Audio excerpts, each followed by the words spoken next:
Hola chicas, lo grabo en directo y así después ya se queda grabado en IGTV. Vale, hace unos días os conté que bueno que acababa de entregar mi tesis, ahora me falta que me den una fecha de defensa y bueno, aprobar, obviamente. Pero me dejasteis algunas preguntas, os puse que si queréis hacer preguntas y me dejasteis varias en relación a eso. Entonces, bueno, sin más, os voy a compartir un poco mi experiencia y cómo lo hice yo, cómo llegué a ello y desde luego que una alegría que cada vez más logopedas nos animemos a hacer la tesis doctoral.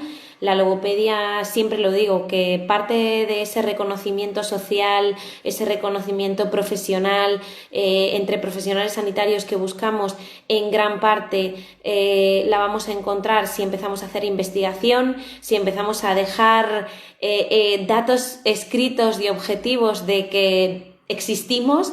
Tenemos que ya empezar a salir de esa modalidad más empírica, que suele ser la que nos representa más, y estoy segura de que cada vez nos animemos más a hacer tesis, a dejar trabajos escritos, a dejar, bueno, pues los beneficios de actuar como profesionales sanitarios, va a hacer que se nos reconozca más, se confíe más en nuestra figura, etcétera. Así que, oye, genial que os guste la parte de tesis doctoral. Me poníais, ¿es requisito hacer un máster? Sí, y tiene que ser un máster que abra a doctorado, no puede ser cualquier máster. Tenéis que, siempre que queráis hacer un máster, tenéis que preguntar muy bien si ese máster está certificado para que podáis continuar después con un doctorado. Hay muchísimos máster en logopedia que no abren a doctorado. De hecho, el máster que hice yo es de investigación en cuidados de la salud.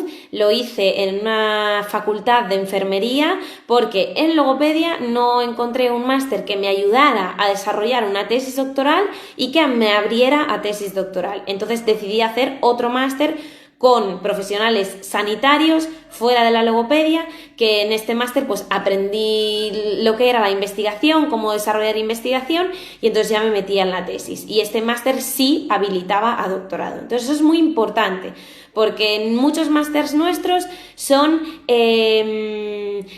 profesionalizantes, que se llaman, ¿no? Que es, pues eso, máster en terapia miofuncional, y pues aprendes a hacer evaluación e intervención miofuncional, pero no te permite seguir un doctorado. Bien, lo dejo hasta aquí, he entendido eso. Entonces, ¿es requisito un máster? Sí, pero no cualquier máster.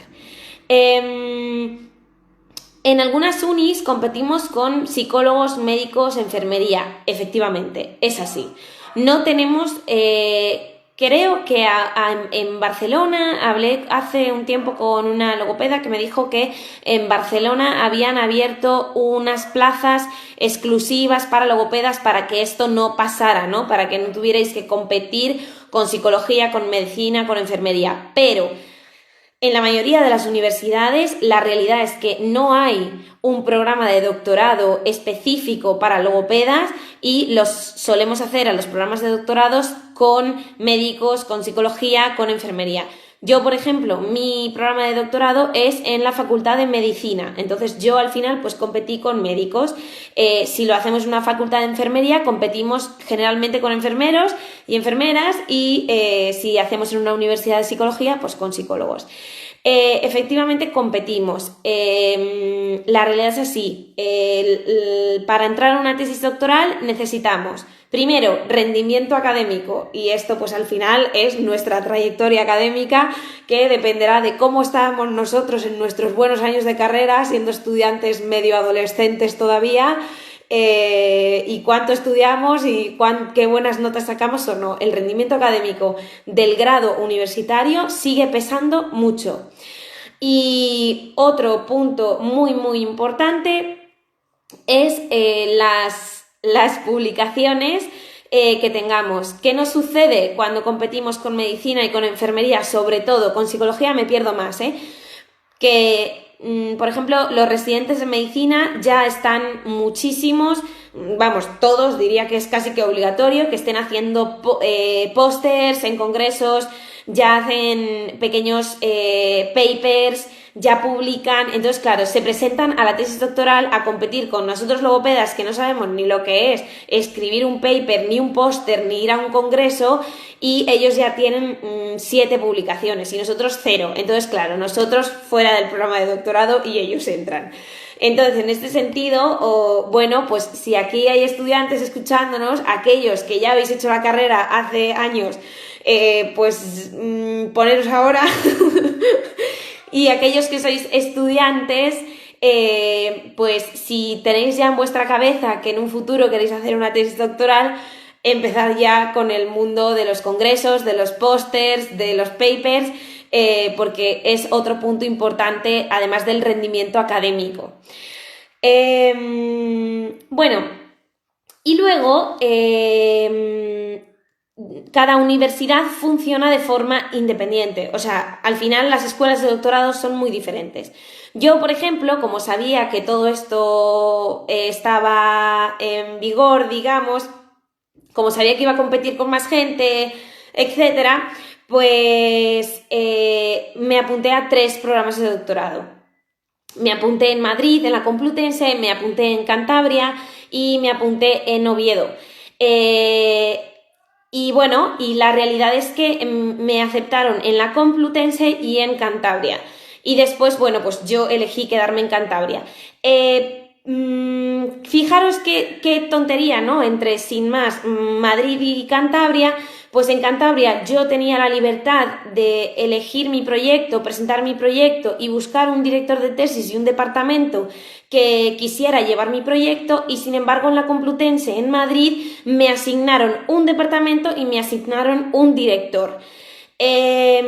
Entonces aquí también es mirar y es preocuparse por saber cómo funciona la escuela de doctorado en la que os vais a meter, si podéis hacer un proyecto propio, si os van a asignar un proyecto. Sé que, por ejemplo, en escuelas de doctorado de psicología, pues ellos, si ya están estudiando el lenguaje en niños con trastorno de no sé qué, pues ya os meten ahí y vosotros seguís ese proyecto y quizás no era realmente lo que os gustaba o lo que queríais. En ese sentido, sí que os digo que es una ventaja que los proyectos ya estén en marcha, aunque no sea ese proyecto el que os encante, que bueno, yo soy de las que si no es mi proyecto que me encanta, no lo hago, pero si vosotros, por ejemplo, decís, bueno, para mí es más importante tener la tesis, o bueno, venga, pues me gusta este tema también y lo hago, sí que es una ventaja muy interesante porque los equipos de investigación ya están hechos. Entonces ellos ya están publicando y entonces tu nombre aparecerá también en las publicaciones del equipo. Entonces al final vas a tener publicaciones que quizás no las hiciste tú, pero están poniendo tu nombre y eso también cuenta en tu currículum. Así que, bueno, de lo malo malo, si entráis a un departamento que ya tiene un proyecto en vigor y empezáis a participar en ese proyecto, pues vais a empezar a tener publicaciones y eso es muy positivo y es muy chulo y no estáis solos haciendo vuestro proyecto solos e intentando publicar solos, que eso es también un punto muy interesante a tener en cuenta cuando elegimos una tesis doctoral. Vale, y luego la última pregunta que me decís es que ¿cómo logré que acepten mi proyecto? Bueno, primero vuelvo a decir, porque me fijé muy bien que en la de Cantabria yo podía presentar mi propio proyecto y buscar mi propio director de tesis. Entonces, al hacer esto, yo tuve muchas más papeletas de poder hacer mi propio proyecto.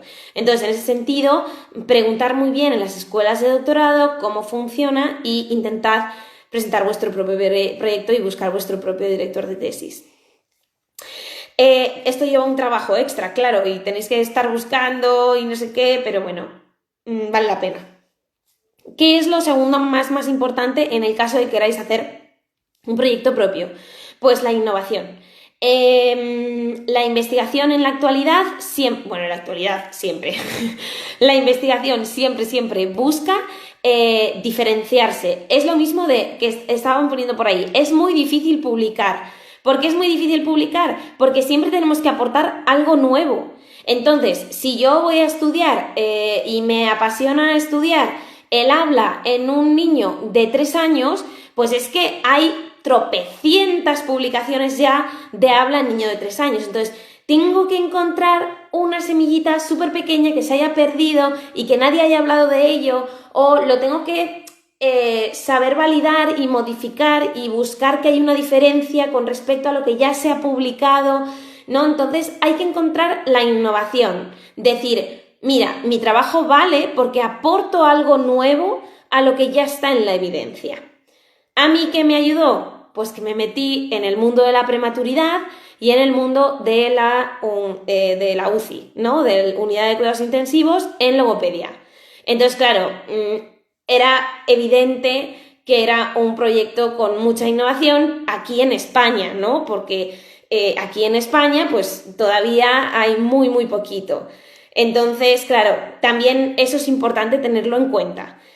Y ya está.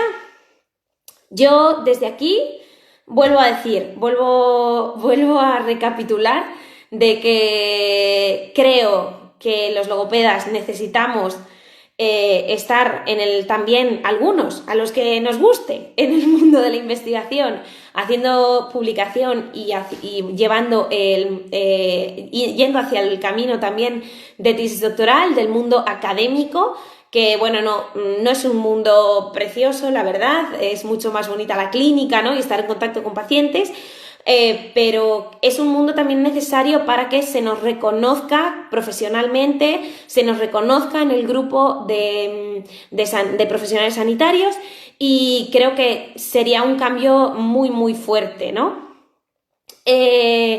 Entonces, bueno, desde aquí también deciros que desgraciadamente las reglas son las que son. Bueno, desgraciadamente o no, hay gente, o sea,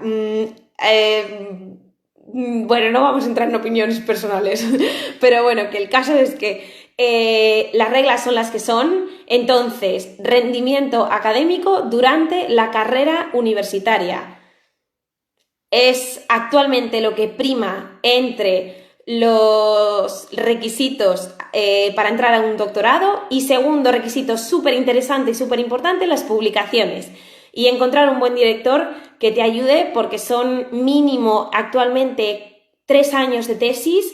Si os dedicáis a tiempo completo, eso significa 3 años a tiempo completo, es que las 8 horas laborales de vuestro día estáis haciendo tesis.